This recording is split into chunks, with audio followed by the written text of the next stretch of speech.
Assalamualaikum warahmatullahi wabarakatuh. Kembali lagi bersama saya di channel ZZN 001 dalam acara ZZN Bagi Ilmu.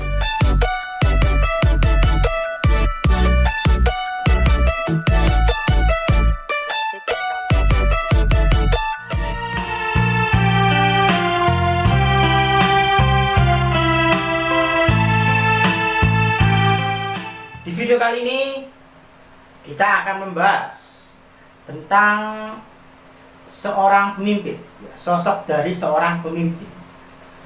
Sebelumnya saya telah membuat sebuah istilahnya itu voting gitu.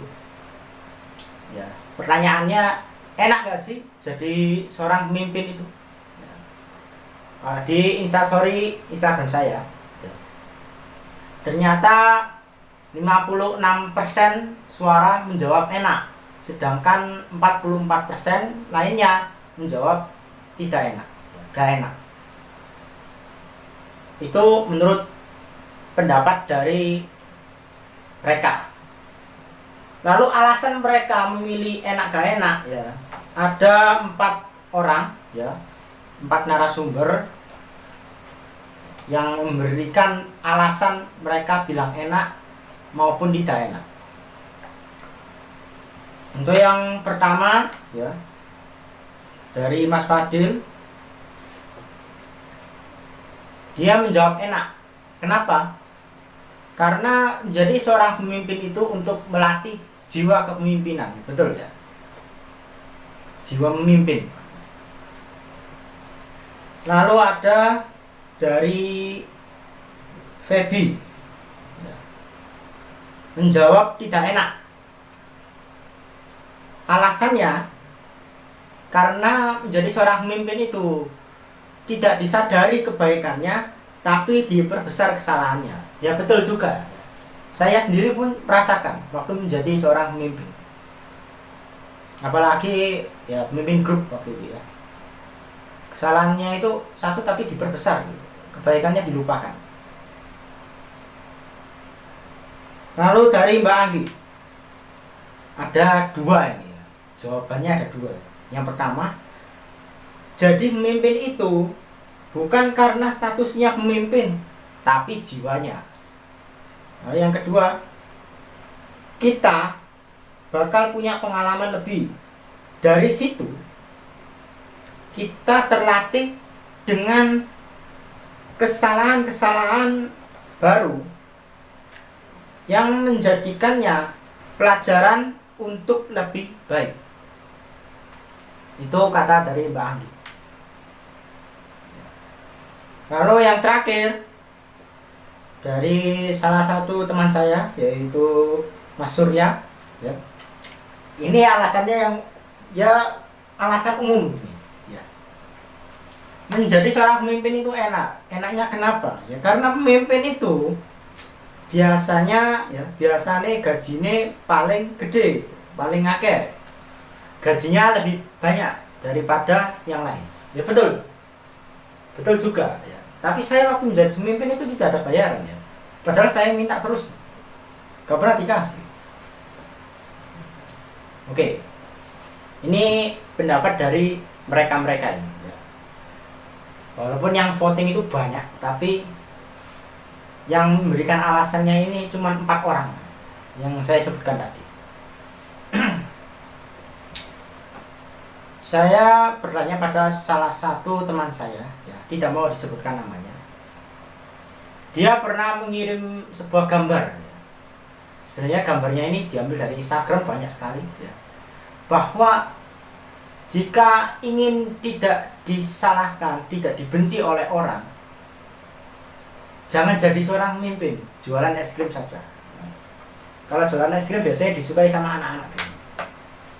Sedangkan jadi seorang pemimpin itu resikonya dibenci banyak orang. Betul, betul juga.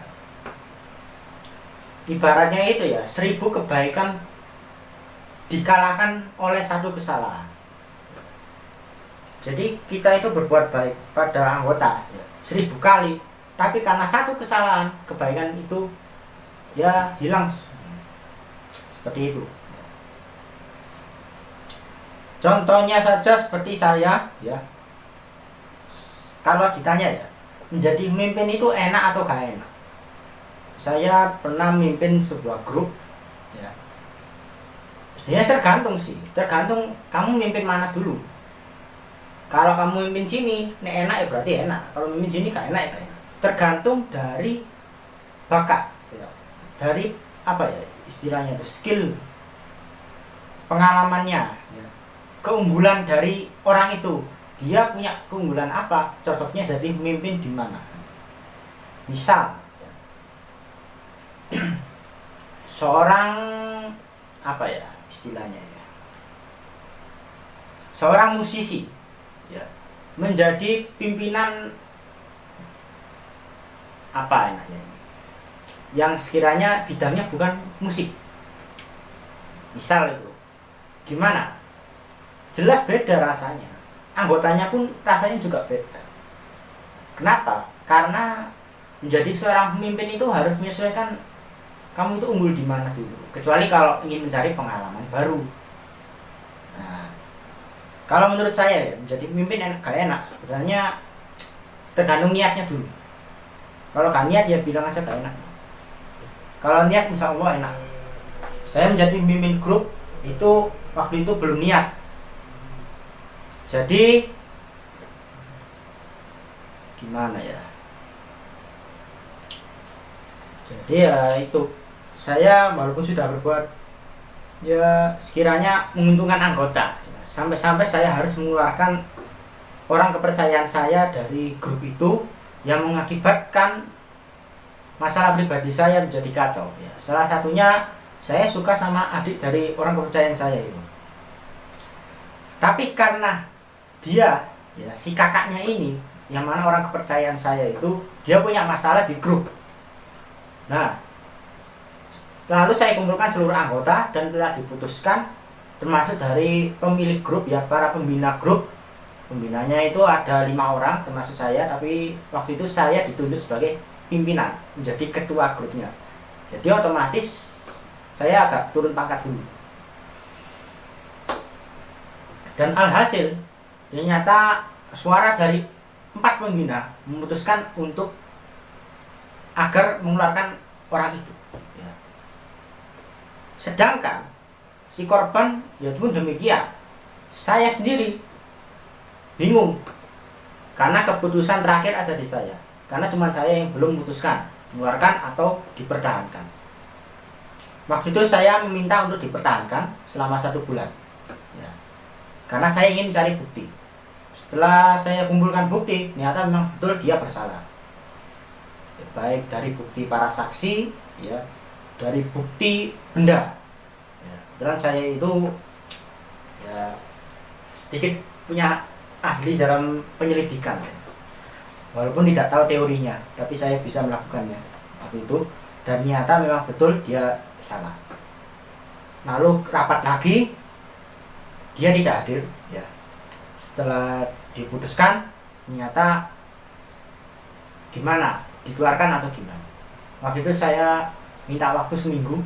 Jadi kalau dia bisa memenuhi syarat ini, dia tidak akan dikeluarkan. Tapi kalau dia tidak bisa memenuhi syarat ini, ya sudah, saya putuskan untuk mengeluarkan. Ternyata seminggu lewat, dia tidak bisa memenuhi persyaratan itu, persyaratan yang saya kasih.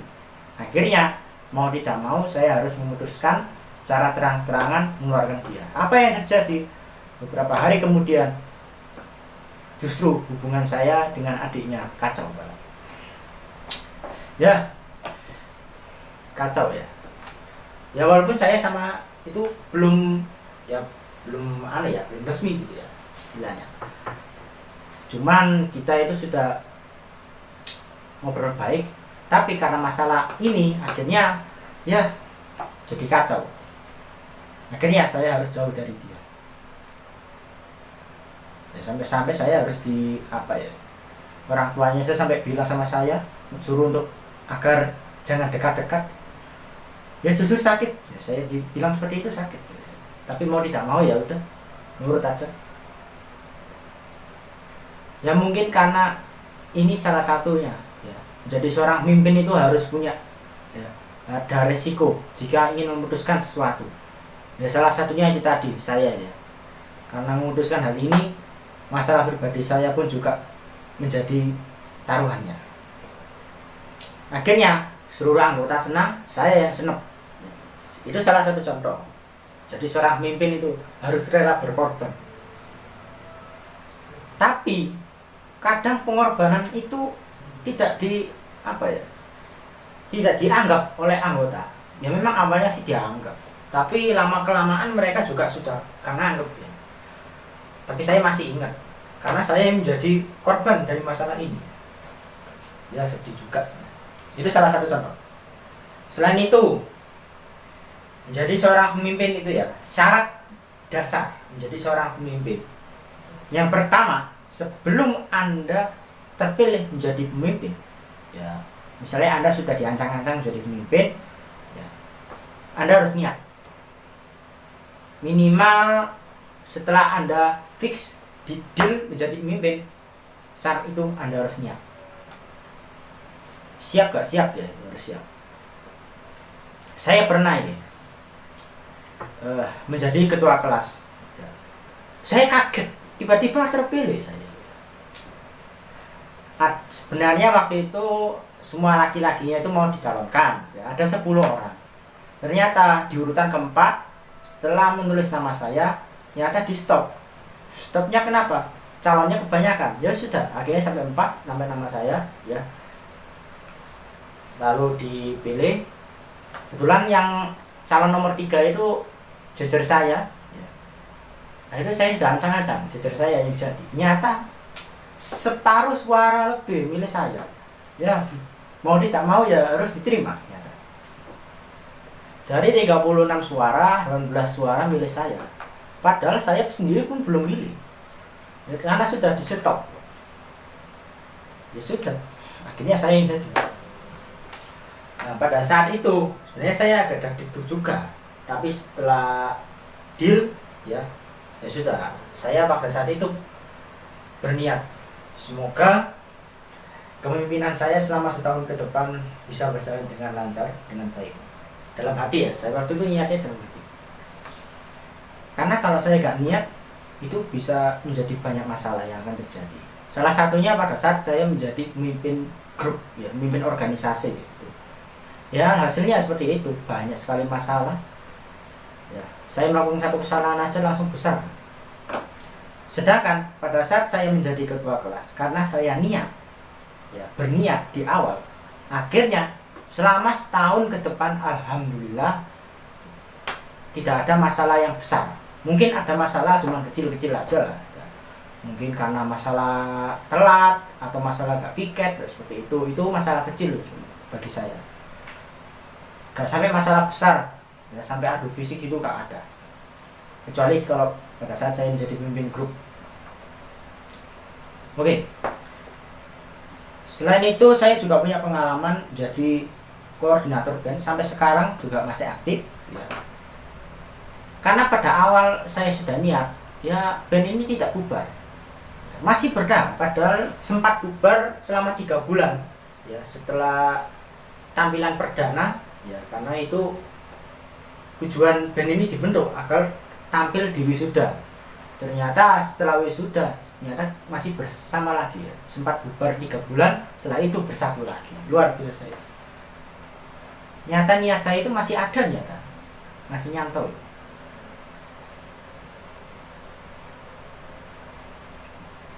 Oke, yang pertama niat. Yang kedua, menjadi seorang pemimpin, kamu harus tahu tujuan dari kelompok yang kamu pimpin itu. Perlu diketahui, seorang pemimpin adalah orang yang mengarahkan, ya, yang bertanggung jawab atas beberapa orang, ya, 2 orang atau lebih. Lalu syarat yang nomor 3, yaitu menjadi seorang pemimpin, Anda harus tahu karakter dari anggota inti, ya, khususnya anggota inti. Kalau bisa seluruh anggota. Kecuali kalau anggotanya banyak gitu, ya oke lah. Kita harus tahu karakter umumnya, ya, mayoritasnya. Tapi kalau anggotanya cuma sedikit, kalau bisa kita harus tahu karakter dari masing-masing. Misal saya sendiri, ya, karakter dari anggota grup yang saya pimpin, ya, terdiri dari 25 orang lebih. Yang satu memiliki karakter gini, yang satu gitu, yang lainnya juga demikian lah. Kita harus menyesuaikan. Jadi bukan anggota yang menyesuaikan, seharusnya pemimpin yang menyesuaikan. Tapi tergantung menyesuaikannya gimana. Kalau yang disesuaikan itu negatif, berarti anggotanya yang harus menyesuaikan kamu. Dengan catatan kamu sebagai pemimpin harus memiliki dampak positif. Tapi kalau anggotanya itu karakternya itu bersifat positif, ya, kamu harus menyesuaikan. Kecuali kalau kamu ingin merubah, nah, jangan langsung dirubah. Jadi kita pelan-pelan. Misal kamu memimpin sebuah grup YouTube. Ini contoh saja. Saya belum pernah sih, tapi ini contoh. Menjadi sebuah pemimpin dari kru YouTube yang awalnya YouTube itu memiliki konten konten vlog, konten musik, ya. Karena sekarang ada undang-undang musik, ya, dilarang mengcover lagu di YouTube, maka menjadi pemimpin grup, ya, pemimpin dari kru YouTube itu, kamu memutuskan ingin merubah konten menjadi konten vlog. Sebelum kamu merubah, kamu harus tahu sedikit ilmu tentang vlog. Karena gini, belum tentu anggota dari grup YouTube-mu itu tahu nge-vlog itu gimana, gimananya. Mereka bingung, nggak tahu, karena mereka taunya tentang musik, bukan tentang vlog. Ini misal aja. Nah, kamu harus tahu minimal ilmu dasar cara nge-vlog. Ya memang vlog itu gampang, tapi kalau orang yang nggak tahu kan susah juga.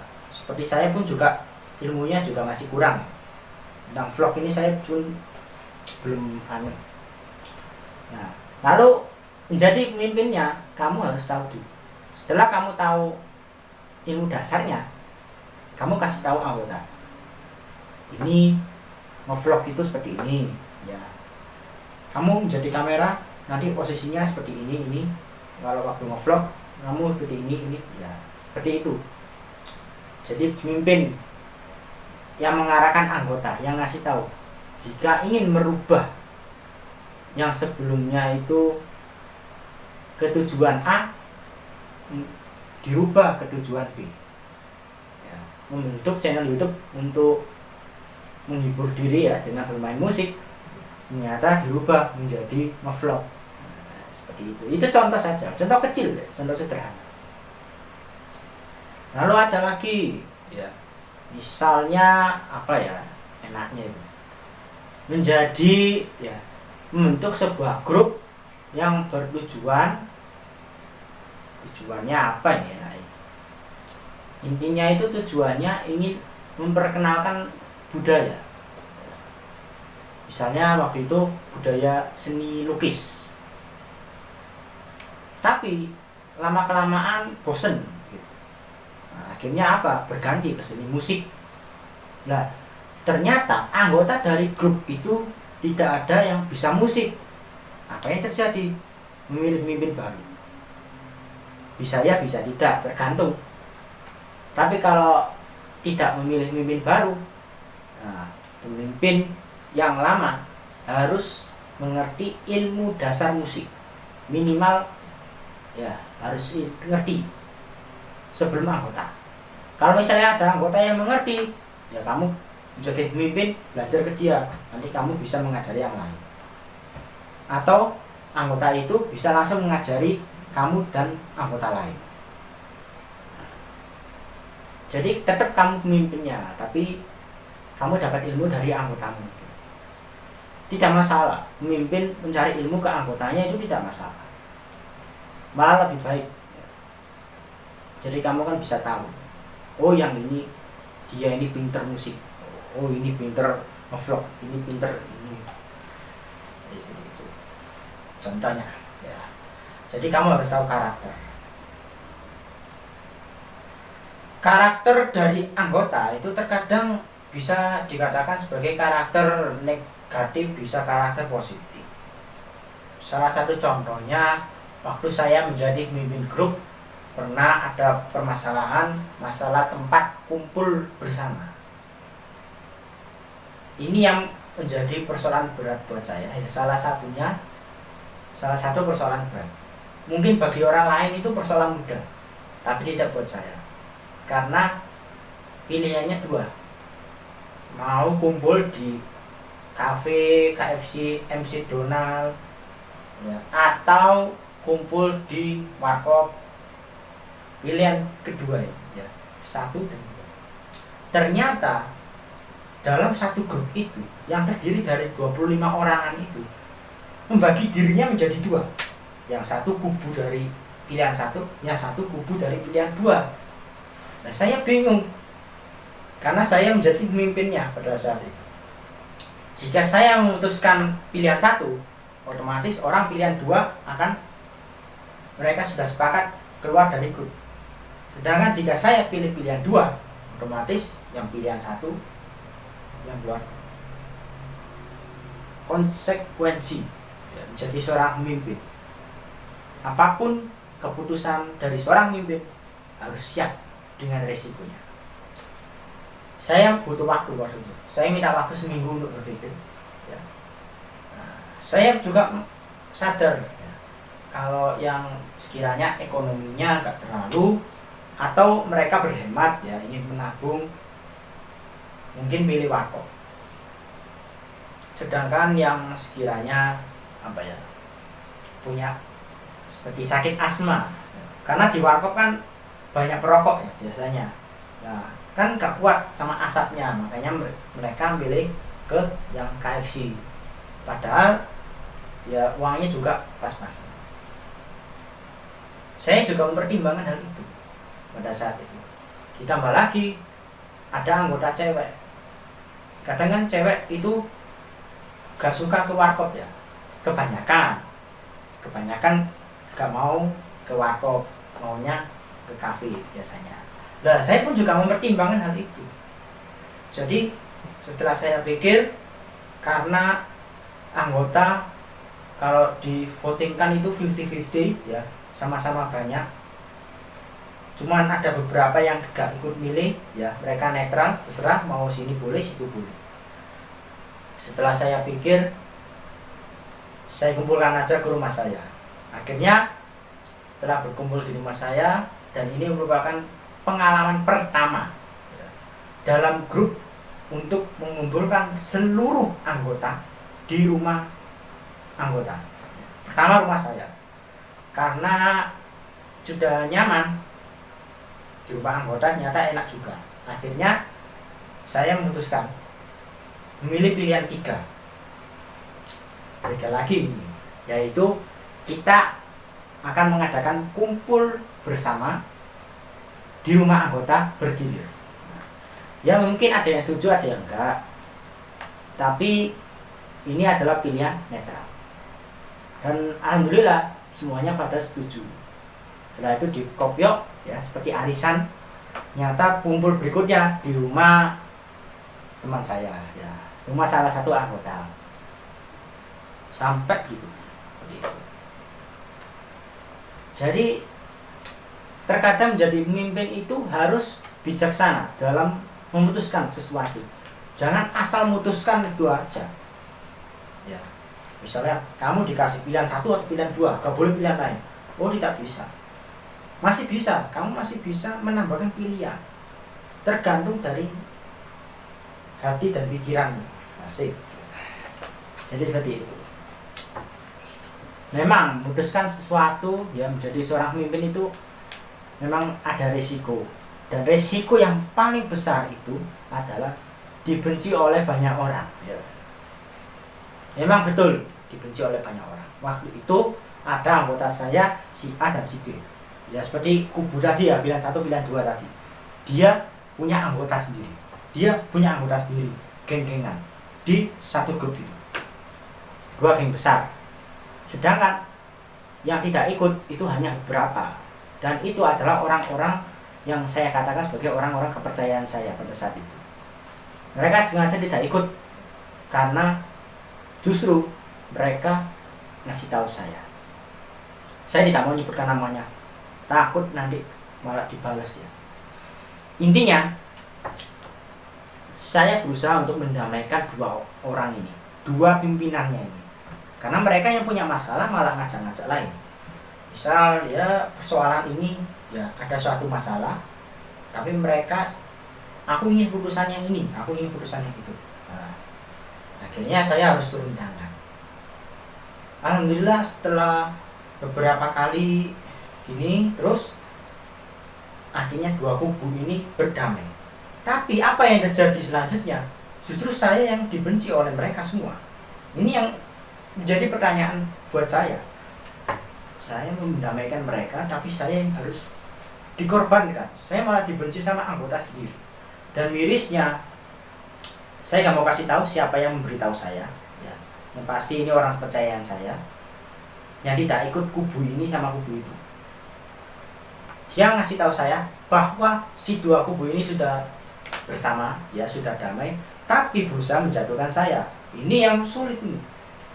Akhirnya setelah saya tahu hal itu, ya, saya sebenarnya pura-pura tidak tahu ke depan mereka ini, tapi saya sudah tahu. Setelah beberapa hari kemudian ya, waktu itu kumpul bersama, saya memutuskan untuk mengundurkan diri menjadi pimpinan.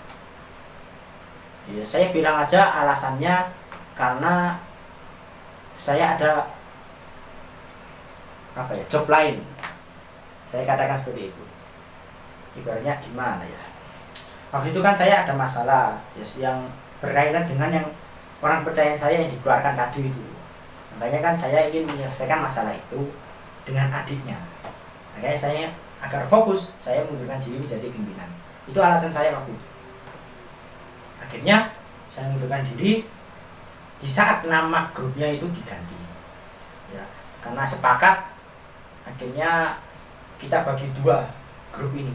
Yang satu grup Fitgram, yang satu grup band. Waktu itu saya bingung, saya mau ikut ini atau ikut itu. Udah, saya mau ikut keduanya. Tapi ternyata ada keputusan gak boleh, harus salah satu. Ini masih saya ya pimpinnya ya. Karena hal itu saya juga salah satu alasan saya untuk mengundurkan diri. Kumpul pada saat itu juga. Ya alasannya ya saya cari-cari alasan yang sekiranya bisa diterima, itu tadi. Sebenarnya sih tidak diterima, tapi ya saya maksa gitu aja. Akhirnya saya mengundurkan diri, tidak ada pimpinan grup besar karena mereka memutuskan untuk membagi 2. Tetap satu grup, tetapi tujuannya itu dibagi 2. Yang ini tujuannya untuk Fitgram, yang ini tujuannya untuk band. Akhirnya apa yang terjadi? 2 bulan kemudian, akhirnya grup ini bersatu lagi. Kenapa kok saya bilang bersatu lagi? Karena setelah pisah 2 ini, nyata grupnya ini bisa dikatakan bubar. Mereka bubar, akhirnya hilang satu-satu. 2 bulan kemudian saya diminta untuk menggabungkan mereka kembali.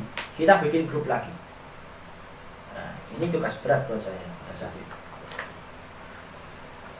Menggabungkan mereka. Karena kenapa? Karena saya yang dipercaya. Katanya seperti itu. Nyata memang benar. Setelah saya minta ini untuk bergabung, akhirnya mereka mau semua. Padahal waktu itu mereka benci saya semua. Aneh ya. Akhirnya setelah digabung, kita pilih pimpinan baru. Ternyata pimpinannya ini dipilih secara paslon, ketua dan wakil.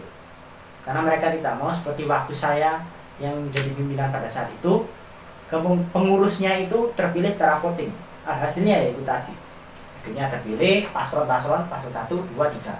Kebetulan saya diminta oleh salah satu calon ketua untuk mendampingi dia sebagai wakil. Karena mengingat paslon ini dan paslon itu, mereka itu sebelumnya adalah pimpinan dari kubu A dan kubu B beserta wakilnya. Alhasilnya dia ingin menjadi netral, ya, ibaratnya menjadi penengah. Ya, itu sama dengan tujuan saya agar tidak terjadi keributan. Karena yang satu kalau sudah memutuskan ini, dia gak mau dirubah. Begitupun yang ini. Akhirnya ya sudah, saya mau mendampingi dia jadi wakil. Setelah di voting, ya hari hanya ternyata paslon dari kubu ini dan kubu itu, ya saya katakan itu aja, mengundurkan diri. Ya tidak ada tantangannya tuh. Mereka mengundurkan diri. Tersisa saya sama calon ketua yang saya dampingi. Akhirnya setelah diputuskan, ya sudah, adanya calonnya ini, ya udah ini aja. Mereka anggota yang berkumpul memutuskan, yang masih ada dia yang mimpin. Yaudah. Akhirnya saya menjadi wakil ketua. Tapi setelah sebulan kemudian, si ketua ini capek ngurus anggota. Kenapa? Ya, dia baru tahu kalau karakter anggotanya seperti ini. Akhirnya di markas besar, ya yang mana rumah saya itu menjadi markas besar, ya pada saat itu memutuskan, ya dia bilang sama saya gak kuat, saya mengundurkan diri. Alhasilnya karena dia mengundurkan diri, saya harus jadi ketua. Kan saya wakil, otomatis saya maju. Ya kembali lagi ke saya lagi.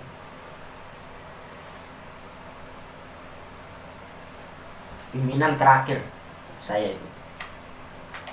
Lalu setelah kembali ke saya diem. Jadi tidak ada kumpul, tidak ada apa. Saya gak mau ada masalah. Takut nanti kalau mereka debat-debat lagi seperti waktu saya mimpin yang pertama itu. Karena saya di sini cuma menggantikan sampai ada pimpinan baru.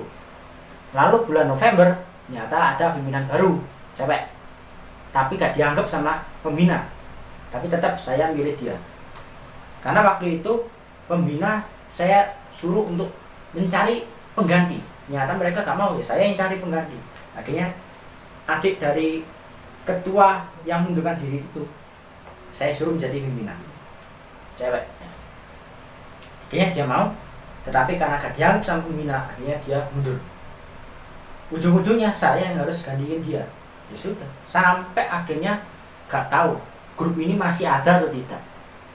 Karena waktu saya memimpin terakhir, ya menjadi pemimpin yang terakhir, saya tidak mau ada kumpul. Kenapa? Gak mau ada keributan. Saya jujur, saya masih sakit hati tentang, ya saya menjadi pemimpin tapi gak dihargai. Waktu memutuskan harus pilih salah satu, ya waktu saya mengundurkan diri itu, ya makanya saya gak mau itu terjadi. Bisa kecewa saya. Akhirnya apa? Grupnya ini gak tahu apa kabar. Sampai sekarang pun saya juga gak tahu gimana. Jujur aja, sebenarnya sih kalau masalah kebencian dari yang satu grup itu sebenarnya masih ada, tapi saya nggak tahu sih masih ada atau tidak sekarang.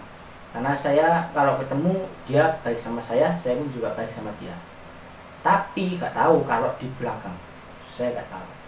Jujur, saya sudah terbiasa dengan orang bermuka dua, jadi saya tahu cara menghadapinya sebenarnya. Begitu pula dengan karakter. Saya pernah menjadi pimpinan dia. Saya tahu karakter dia itu gimana. Karakter dia itu gak mau ngalah. Ya udah, saya yang ngalah. Itu salah satu contoh. Jadi seorang pemimpin, dia harus siap korban.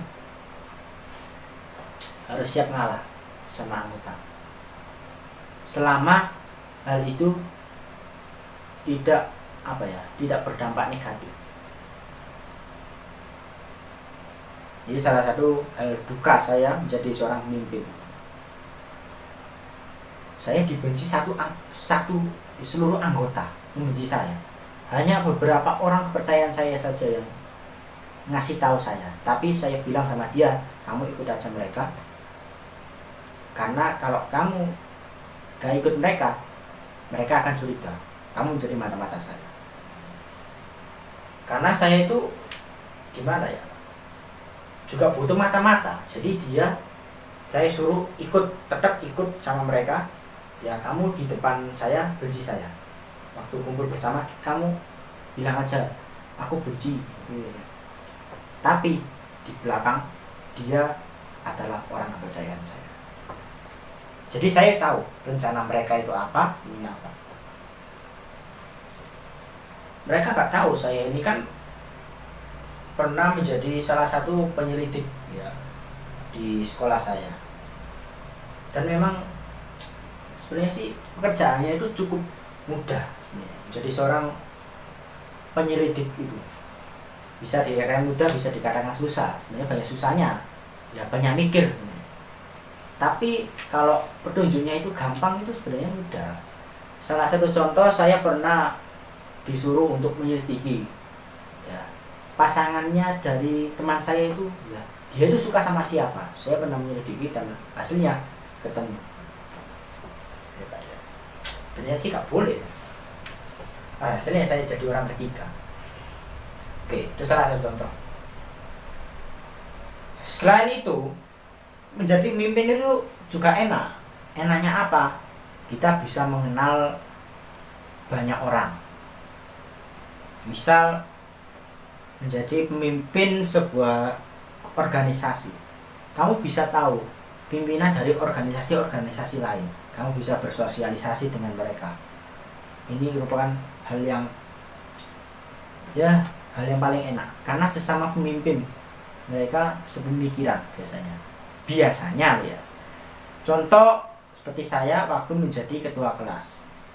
Setiap kumpul ketua kelas, saya itu ya keseringan bertanya pada yang memberikan informasi. Saya nggak tahu, kalau tanya ke ketua kelas lain, mereka saya tanya, "Iki mau ngomong apa? Paham tak kak?" Ya kalau mereka bilang enggak tapi malu bertanya, ya saya yang bertanya. Akhirnya semuanya tahu. Kadang kalau kumpul sesama pemimpin itu enak juga ya. Termasuk dalam hal bercanda pun juga enak, karena mereka sama-sama merasakan menjadi pemimpin, tahu rasanya disakiti oleh banyak orang. Jadi enak gitu, ngomong-ngomongnya itu, ngobrol-ngobrolnya itu, ya bercandanya itu enak. Waktu saya menjadi ketua kelas ya, bercanda dengan ketua kelas lain jujur enak buat saya. Ini pengalaman pertama saya menjadi ketua kelas ya, enak pol. Yang nggak enaknya itu ya waktu kalau ada masalah ya, semua aja itu. Tapi alhamdulillah waktu saya jadi ketua kelas, masalah gak terlalu besar. Jadi cuman ya masalah yang sekiranya bisa diselesaikan, masalah kecil bisa diselesaikan dengan cepat. Tapi kalau waktu saya menjadi pemimpin grup itu, wah sungguh luar biasa masalahnya. Sampai saya depresi menjadi pemimpin grup. Ini salah satu contoh pengalaman saya. Lalu, apakah menjadi seorang pemimpin itu akan dibenci oleh orang? Seperti yang saya katakan tadi, jika ingin tidak dibenci oleh orang, jangan jadi pemimpin, jualan es krim aja. Jujur, menjadi seorang pemimpin itu saya pastikan pasti ada yang membenci. Pasti. Walaupun cuma satu anggota, satu orang, baik dia itu anggotanya atau bukan ya, pasti ada yang membenci dia. Saya berani menjamin. Kenapa? Karena memang terbukti. Walaupun si pemimpin itu tidak tahu dia dibenci oleh ini, dibenci oleh itu, tetapi saya berani menjamin pasti ada yang benci. Ya bisa aja pemimpin itu tahu atau tidak. Ya seperti saya sendiri pun ada yang saya ketahui dia yang benci saya, tapi ada juga yang saya tidak ketahui siapa yang membenci saya sebenarnya. Walaupun kalau pada saat ya di depan, maksudnya apa ya, di luarnya dia itu baik sama saya, tapi di belakangnya nggak tahu dia baik atau tidak. Saya sering mendapati orang seperti itu. Lalu apa yang harus saya lakukan? Ya sudah, saya pura-pura nggak tahu kalau dia benci saya. Jadi karena dia di luarnya baik sama saya, ya saya baik aja sama dia. Gak peduli walaupun di belakangnya dia buruk sama saya, no problem. Seperti itu. Saya berani jamin pemimpin itu pasti ada yang benci, minim walaupun satu orang aja. Pemimpin apapun jujur aja, kecuali gak ada kecuali.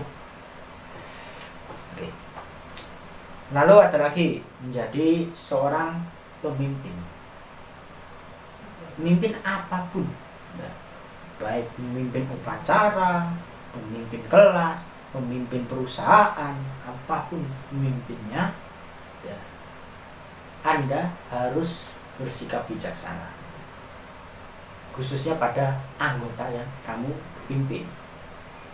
Kalau memimpin upacara gimana ya bijaksananya ya?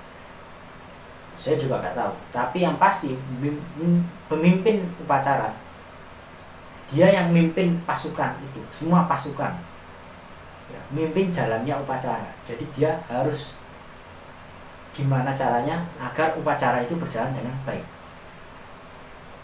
Ya, minimal dia bisa menjalankan tugasnya menjadi pemimpin upacara dengan baik, ya, suaranya lantang dan lain-lainnya. Itu contoh aja lah. Tapi kalau menjadi pemimpin organisasi, nah ini berarti ada tujuan, dan ini merupakan amanah dari seluruh anggota, ya, karena mereka percaya kamu bisa memimpin mereka, bisa mengarahkan mereka untuk mencapai tujuan dari dibentuknya organisasi itu. Tapi kalau kamu sendiri gak yakin, ya sama aja. Jadi intinya menjadi seorang pemimpin itu harus berani, harus yakin. Kenapa? Nah, kalau pemimpinnya gak meyakinkan, ya bagi saya gak yakin kalau grup yang dia pimpin itu, ya, organisasi yang dia pimpin itu bisa mencapai tujuannya, bisa maju. Saya gak yakin, jujur saya gak yakin. Tetapi jika pemimpin itu pantang menyerah, ya, optimis, yakin, berani mengambil keputusan, saya jamin kemungkinan besar grup yang dipimpinnya itu bisa maju. Dengan catatan sesuaikan dengan karakter anggota yang kamu pimpin. Kadang ada pemimpin yang memiliki sikap barbar, sedangkan anggotanya itu santuy-santuy. Ya gimana itu? Ya kamu harus pikir gimana caranya agar grup ini bisa maju walaupun karakter saya dengan anggota ini beda. Siapa yang harus menyesuaikan? Kalau menurut saya 50-50, dua-duanya harus menyesuaikan. Kan banyak ya sebuah grup organisasi, pemimpin dengan anggotanya karakternya itu beda jauh. Jadi siapa yang menyesuaikan? Dua-duanya harus menyesuaikan. Tetapi mayoritas ada pada pimpinan. Pimpinan yang memutuskan siapa yang harus menyesuaikan, saya atau anggota. Jika memang gak bisa menyesuaikan, baik pemimpin itu mundur, cari grup yang sekiranya bisa dipimpin sesuai dengan prinsip dari pimpinan tersebut. Karena ada pimpinan yang bisa dikatakan karakternya cuek, ada juga pimpinan yang ambisi, ada juga pimpinan yang emosional, ada juga pimpinan yang gimana ya, sekiranya itu dia gak mau tahu gitu. Jadi dia cuma ngincer ininya aja, bayarannya aja. Jujur saja, sebenarnya setiap orang itu kan karakternya beda. Jadi kalau mereka terpilih menjadi seorang pemimpin, maka cara dia memimpin pun beda juga, gak sama. Jadi itu ya, contohnya saya kan menjadi ketua kelas di kelas 12, lalu teman saya menjadi ketua kelas di kelas 11. Dia memiliki watak sekiranya apa ya, dia itu punya pengalaman memimpin dia itu, sedangkan saya tidak punya pengalaman memimpin. Ya punya, tapi pengalamannya pahit. Alhasilnya apa? Ya masalah kinerjanya bagus dia daripada saya. Walaupun waktu saya menjadi ketua kelas itu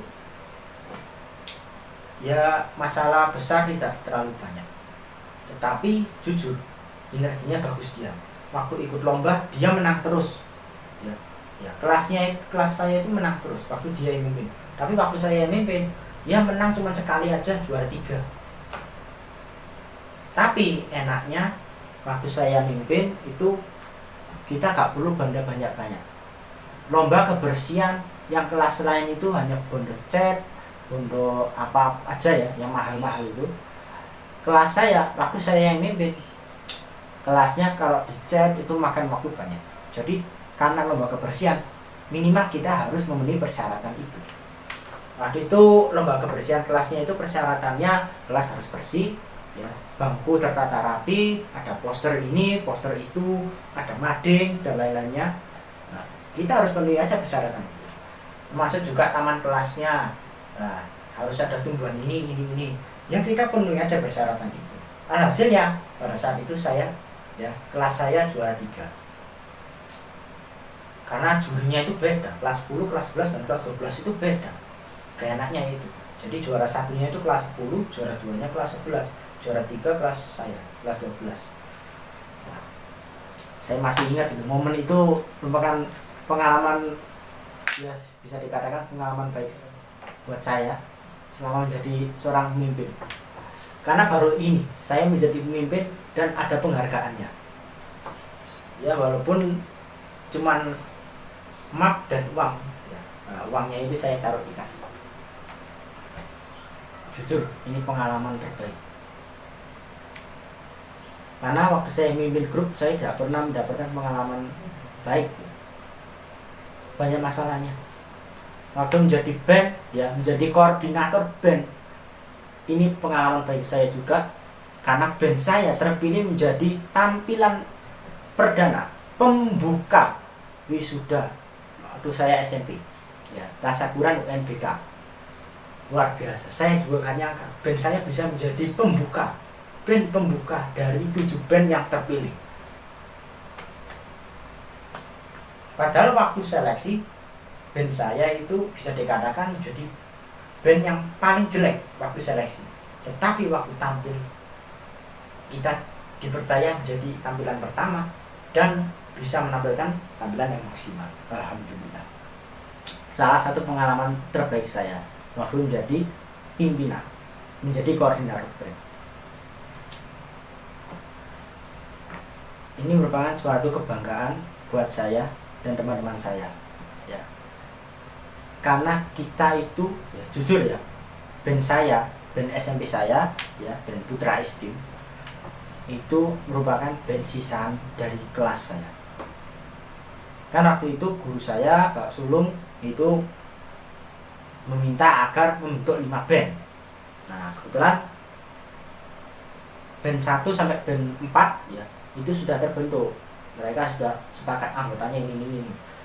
Nah, kebetulan saya kan belum punya band. Jadi, saya memutuskan mana yang belum punya band ikut band saya. Akhirnya ikut semua. Nah, ternyata Pak Sulung memutuskan yang menjadi pemain drum yang akan menjadi koordinator band. Akhirnya saya menjadi koordinator karena saya pemain drum. Nah, apa yang terjadi? Ya, saya mengarahkan mereka untuk latihan terus. Ya. Kita itu jujur ya, band saya itu merupakan band sisaan kelas. Ya, karena kelas saya itu ya, teman kelas saya itu kebanyakan meremehkan band saya, ya, anggota band saya. Karena gimana ya? Ibaratnya kita itu belum pandai bermusik, sedangkan mereka itu sudah ahli gitar, lalu ada ahli drum, ahli gini. Nah, sedangkan band saya itu orangnya masih pemula semua. Jadi ya, gimana caranya saya untuk mengarahkan mereka agar tidak kalah dengan yang lain. Apa yang terjadi pada saat ujian praktek? Ternyata di antara 5 band saya saja yang terpilih untuk maju ke seleksi agar tampil di wisuda. Satu kelas hanya band saya. Luar biasa ya. Ini pengalaman terbaik saya sebelum tampil perdana di wisuda. Padahal 4 band lainnya, ya, 4 band teman-teman saya, mereka tuh tampilnya baik ya. Tapi Pak Sulung memilih band saya. Kenapa? Karena mereka ada yang temponya terlalu cepat, ada yang lupa lirik, ada yang lupa nadanya, lupa chordnya. Sedangkan band saya mainnya itu simple, ya. Waktu itu lagu lupa ingat. Mainnya itu simple, ya. Tetapi ya waktu itu saya sama pemain bass yang melakukan kesalahan. Tapi saya sama dia bisa menyesuaikan, bisa mengembalikan keadaan ke semula. Apa yang terjadi? Saya sama dia dapat nilai 9, betul personil yang lain, kecuali satu. Ya, teman saya main gitar, dia dapat 8. Padahal saya nggak tahu dia ada kesalahan ya. Dia juga nggak tahu kesalahannya apa.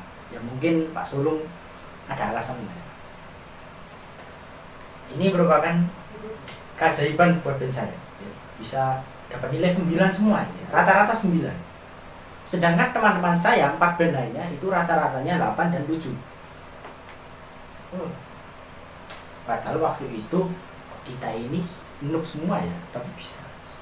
Kenapa? Karena saya mengarahkan mereka latihan terus. Ayo, kita latihan seminggu sekali. Akhirnya itu tadi, rutin. Walaupun kita waktu kelas 9 itu kan banyak tugas dari mata pelajaran lain, tapi untuk band jangan sampai.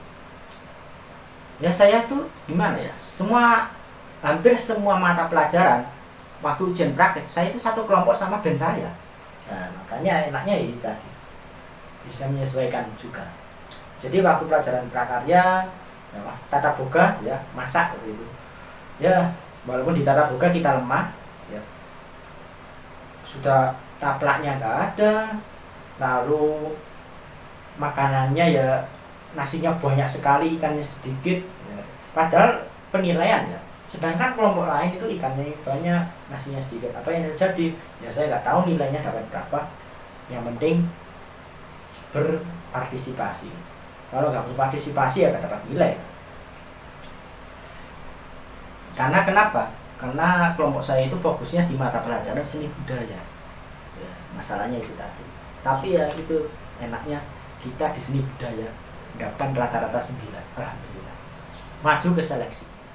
Kita nunggu seleksi selama sebulan, ya. Jadwal seleksi hari-harinya yaitu H-1 sebelum wisuda. Akhirnya diseleksi. Saya dan kawan-kawan datangnya itu terlambat waktu seleksi, paling terakhir, jadi disaksikan oleh 6 band lainnya. Ya, waktu itu seleksi, band saya itu chordnya lupa, cara mainnya lupa, karena sebulan kita gak latihan. Wah miris. Apa yang terjadi? Syukur alhamdulillah Pak Sulung bilang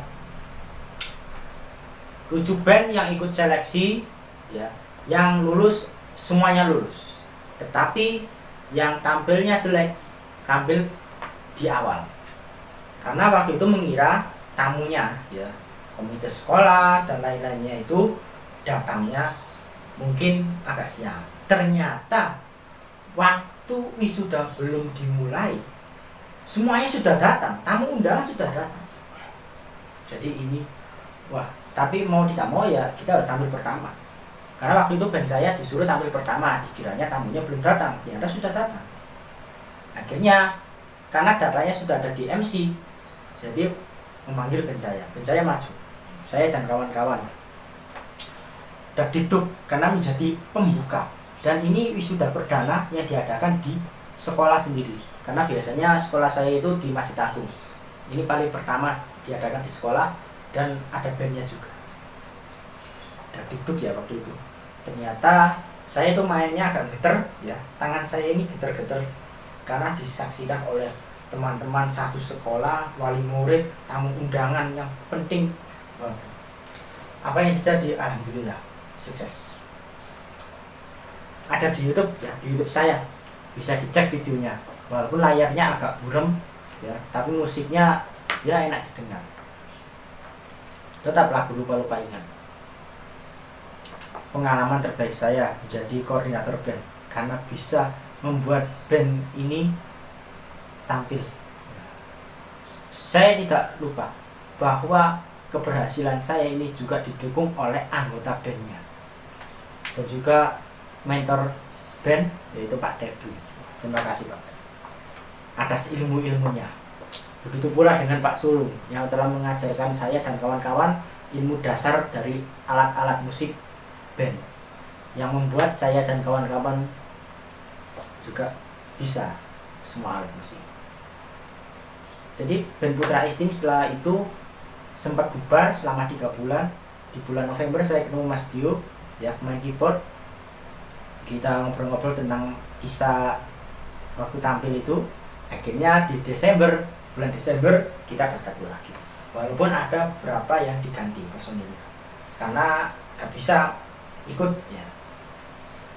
Akhirnya ya sudah, latihan sampai sekarang. Walaupun kita jarang ketemu, ya, mengingat karena beda sekolah, lalu karena waktu, apalagi dan saya itu anggotanya banyak SMK, ya, kadang malam itu juga masih magang. Jadi ya sudah, akhirnya walaupun kita jarang ketemu, komunikasi tetap komunikasi.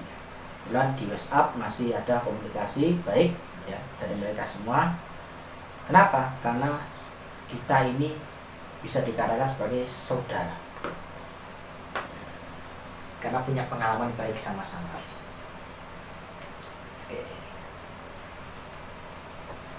Jujur saja saya itu bangga sekali, ya, punya teman-teman seperti mereka ini. Yang awalnya kita itu hanya mahir tidak bisa apa-apa dalam bermusik, karena berusaha bersama-sama akhirnya kita bisa saling mengajari satu sama lain. Personil band Putra Esteem itu satu orang bisa random, jadi bisa main keyboard, bisa main gitar juga, bisa main drum juga, bisa ngevokal juga. Kalau ngevokal semua bisa, mungkin suaranya saja yang gak pas, ya, karena fales atau gimana, ya, karena susah menjadi vokalis itu. Tapi kalau menjadi main alat musik itu kan gak perlu main suara orang, walaupun kamu main model gimana, kalau bener ya suaranya sama. Nah, seperti itu. Enaknya seperti itu dalam Putra Esteem. Jujur, nah, kita itu saling mengajari satu sama lain. Saya paling senang seperti itu, karena satu orang bisa semua. Kenapa? Karena mereka mau belajar. Saya punya, ya, waktu ya masih bergabung dengan Putra Esteem, ya, setelah bubar itu saya gabung dengan band-band lain, gabung dengan band ini. Ternyata karena ya tujuannya untuk ikut suatu seleksi, ternyata gagal, akhirnya bubar. Lalu gabung dengan band ini, ya, kelamaan juga bubar. Tujuannya gak jelas, anaknya seperti ini karena beda prinsip. Lalu gabung dengan band ini pun demikian. Saya pernah, ya, 3 band sekaligus termasuk Putra Esteem, ya, setelah bubar itu. Yang terjadi ya itu tadi, 2 band baru yang saya gabung itu ternyata bubar. Kenapa? Karena mereka beda prinsip. Biasanya yang beda prinsip itu kebanyakan, ya, 75% itu karena personilnya merasa paling hebat. Ini ya sulit. Dia bisa alat musik ini, dia bisa alat musik ini. Atau dia minder, aku gak bisa ini, sedangkan temanku bisa semua. Nah, itu yang membuat band bubar. Sulit.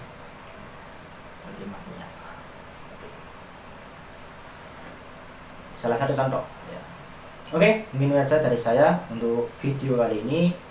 Jika ada yang ingin ditanyakan, bisa tanyakan di kolom komentar. Jangan lupa like videonya, ya, share videonya, bagikan ke teman-teman Anda yang merasa membenci seorang pemimpin, ingin menjadi seorang pemimpin. Silakan.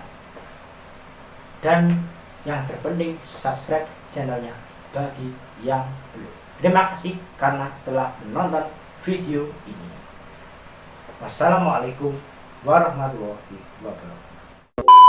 Sebelum video ini berakhir, saya ingin ngasih tahu lagi bahwa menjadi seorang pemimpin harus punya syarat dasarnya, harus memenuhi syarat-syarat dasar. Yang pertama, kamu harus niat dulu sebelum memimpin mereka.